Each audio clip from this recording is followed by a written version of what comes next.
Hello mga kapatid! Kumusta po kayo? Isang mapagpalang araw po sa ating lahat. Pagbati po galing po dito sa Politika Artista PH mga kapatid. At tumiretso na po tayo sa ating talakayan. At ngayong araw mga kapatid, nagkaroon po ng press conference po si Congressman Bebot Alvarez, Attorney Jimmy Bondoc, Freddy Topacio, at iba pang mga kasama po nila na mga magsasampa po ng kaso kaugnay po dito sa maanumalya pong budget ng 2025 ng Marcos administration mga kapatid.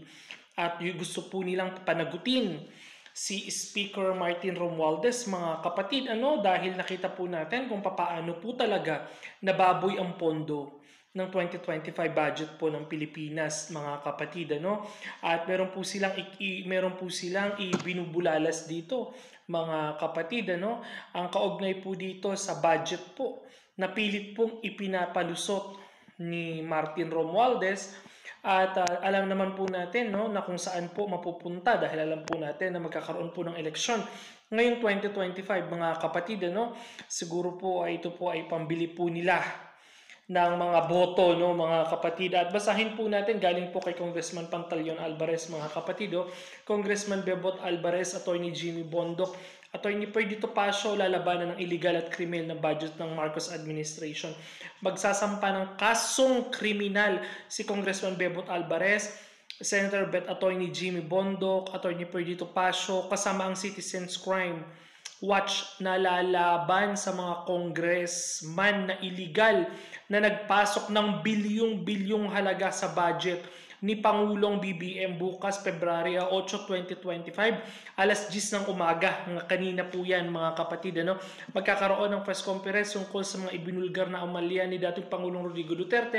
Pag-uusapan ng mga kasong isasampa laban dito mga kapatid mukhang mababaliktad po. So kanina po natin ginanap yan kanina po nangyari yan yung pag-uusap na yan. At alam po natin mga kapatid kung paano po talaga nila pastangan nitong Marcos administration sa pangunguna rin po ni Speaker Martin Romualdez ang pondo po ng 2025 national budget nag-insert po sila diyan ng mga bilyong-bilyong halaga po na hindi pa rin po na ipapaliwanag na hanggang ngayon po ay umaandar pa rin at panibagong taon na po pinag-uusapan pa rin po itong walang kamatayang issue na ito ng 2025 national budget na hanggang ngayon ay hindi pa rin nagkakaroon ng maayos na kasagutan sa pamumuno ni Bongbong Marcos, si Inichis Escudero na tahimik din po sa mga nangyayari at lalong-lalo na kay Speaker Martin Romualdez So mukhang yata nagkakaroon yata ngayon ng tawag dito sarsuela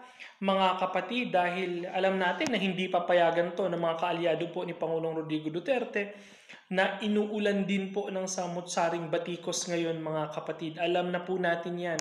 Ang galit po ng mga ito ni Martin Romualdez, sa pamilyang Duterte at sa mga kaalyado ng mga Duterte na gusto nilang pabagsakin at wala pong makalusot sa 2025 national election mga kapatid ayaw po nila at pilit po nilang pinagtatakpan at gusto nilang magpatuloy ang kanilang mga kahibangan at pang-aabuso sa kapangyarihan. Kaya sana mawakasan na to dahil pagod na rin po ang maraming Pilipino sa mga isyong hindi po nasusolusyonan nitong Marcos administration. Ang mga problemang walang kasagutan na hanggang ngayon po ay pilit pa rin pong itinatanong ng taong bayan. Nasaan po ang mga inilatag ni Pangulong Bongbong Marcos na siya po ay nangangampanya 3 taon po ang lumipas. Ang pangako po na pagbaba ng presyo ng mga bilihin, pagbaba ng presyo ng bigas, ang patuloy na pagbulusok ng pera, ang patuloy na pagbulusok ng presyo ng gasolina, pagkain, bilihin at pagbulusok ng mga kriminalidad sa Pilipinas ay hanggang ngayon po ay nagiging tikom pa rin po at wala pong ginagawa ang Marcos administration dito mga kapatid. Kayo po mga kapatid, pabor po ba kayo dito sa gagawin pong pagsasampa nito pong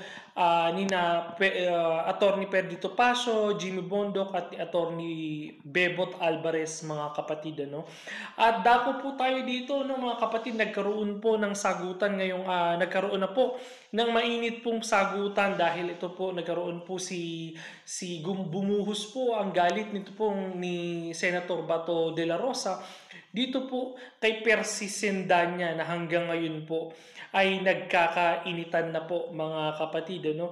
Dahil ito pong si Senator Bato de la Rosa ay nagsalita na rin po kaugnay po dito sa galit nga po niya, no? Ito pong si Percy Sendanya na patuloy pong bumabatikos at bumabanat po sa mga kaalyado po ni Pangulong Rodrigo Duterte at lalong-lalo na po dito kay Senator Bato de la Rosa at kay Vice President Sara Duterte, no. Basahin po natin ang naging pahayag po ni Senator Bato de la Rosa na sinagot po ng iba't ibang mga politiko at nakisaw din po rito si Laila de Lima. Ito po ang naging pahayag ni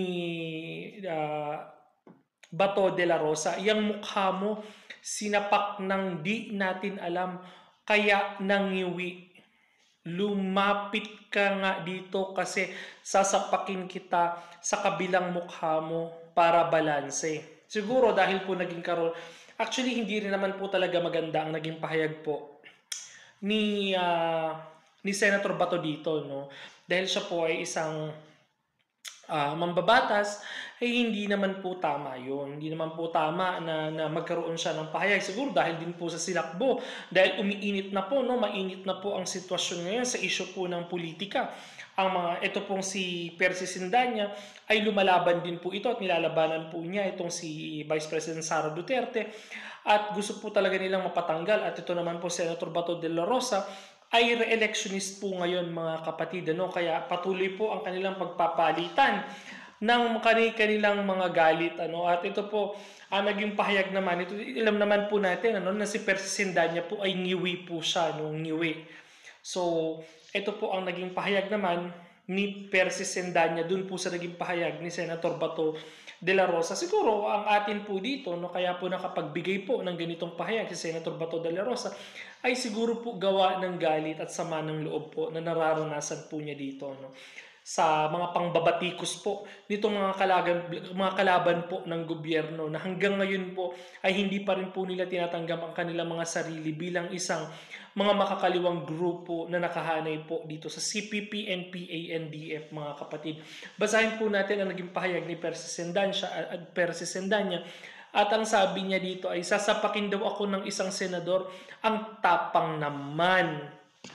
Sana ganyan din siya katapan labang sa China, sa West Philippine Sea at sa pagharap sa International Criminal Court.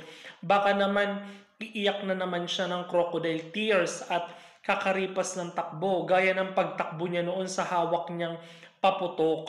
Yan po ang naging pahayag nito ni Percy Sendanya. Talagang nakita po natin, ano, mukhang nagkakabulihan po at ayun nga, ano, uminit din po ang mga ibang founding leader nito po sa naging pahayag po ni Senator Bato de la Rosa ay nagalit po sila. Uminit po ang kanilang ulo at nagpahayag po sila ng damnang pahayag dito po kay Percy Sendanya dahil nga po hindi po nila nagustuhan ang pagsasalita ni Senator Bato de la Rosa na oo nga naman, tama din naman yun. Ito po ang kanilang sabi. Ito po ang naging panayam, ano? At ang sabi po ay Student Council Alliance of the Philippines kunin din na ang pagbabanta ni Senator Bato de la Rosa sa kanilang founding leader, no? Siyempre, alam naman natin, founding leader, hindi naman po talaga papayag yan, no? Na maapi-api po itong si Percy Sendanya, lalong-lalo na alam naman po natin na marami rin po taga-suporta ito, no. Syempre, mas marami rin po ang mga Duterte, no. So, ito rin po, nakisawsaw na rin po itong si Laila de Lima, no. At ito po ang sabi niya, hindi ito biro, tahasang pambabastos ito ang isang senador na nagsusulong ng karahasan. Hindi ito biro, tahasang pambabastos ito lalo na sa isang taong buong tapang na humarap at nalampasan ang matinding hamon sa kanyang kalusugan. Ang isang senador na nagsusulong ng karahasan kahit sa biro ay hindi naaayon sa tungkulin na dapat niyang gampanan. So yan po ang naging pahayag ni Laila de Lima. Umiinit po, ano? Ito po si Laila de Lima, alam mo naman po natin, mainit ang dugo nito. dito po sa Duterte administration, ano. Kaya alam pa po natin na lalalim pa po ng lalalim ang isyong pampulitika sa ating bansa. Mga kapatid, hindi po ito matutuldukan at hindi po titigil ang mga ito hanggat hindi nasa sakatuparan ang kanilang maitim na balak sa pamilyang Duterte. Na hanggang ngayon po ay patuloy pa rin po lumalaban si Vice President Sara Duterte sa anuman pong hamon na kanyang kaharapin sa buhay, mga kapatid. Kayo po, ano po ang masasabi nyo sa mga nagiging isyong ito? Mag-comment ka po dyan sa ating YouTube channel at babasahin natin yan, mga kapatid. Maraming salamat po sa inyong pagsuporta.